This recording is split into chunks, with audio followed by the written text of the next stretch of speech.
these were KKK white supremacists that were trying to negotiate that was actually attacking and intimidating black people? Would you have the same patience with that?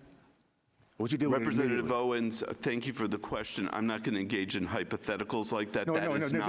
This is how you deal with hatred. I'm trying to give you a kind of understanding that we're talking about Jewish students. If it was black students against KKK instead of pro-Hamas, would you deal with them the same exact way as you dealt with these students? I'm not going to engage in hypotheticals. All right, so the answer is no. The House Education Committee this week giving Northwestern University President Michael Schill an earful over his response to anti-Israel protests on his campus. House Republican Conference Chair Elise Stefanik pointing out the Anti-Defamation League had recently downgraded Northwestern's response and had called for the president's resignation. Utah Republican Congressman Burgess Owens is the one you just heard making those questions toward the president. He also sits on the committee. What did you think, Congressman, about the president's response to your question, which seemed to me to be pretty much right on point? John, first of all, thanks so much. It's so important that American people see what's going on in our college campuses.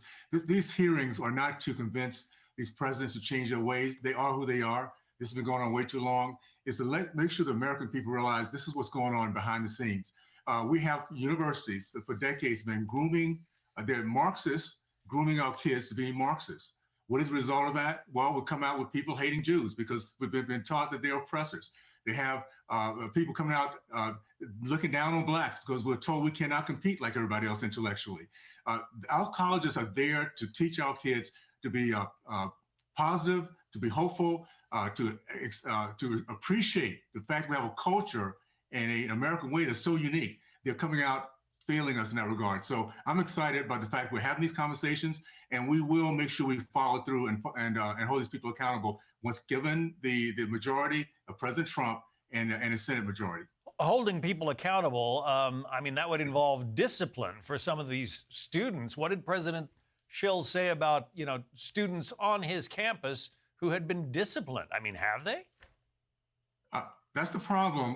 When you have no discipline, and we all understand, we all as Americans, as people who succeed, we realize there's parameters, there's consequences to everything we do. They are not holding anybody accountable because they, in essence, agree with what these students are doing. So accountability is going to come when we, the people, decide we need to make sure these colleges are not giving us the right outcome. They're not giving us kids that can think, that have critical thinking skills, that have empathy. If that's the product, then we're going to start defunding them. Defunding is a word we need to be talking about with education. Our expectations should be as high as anything. That is the most important national security we have in this country, is make sure our kids can think, can produce, can compete. And if they can't do that, we are failing them big time. And right now, our college universities are failing them in big time.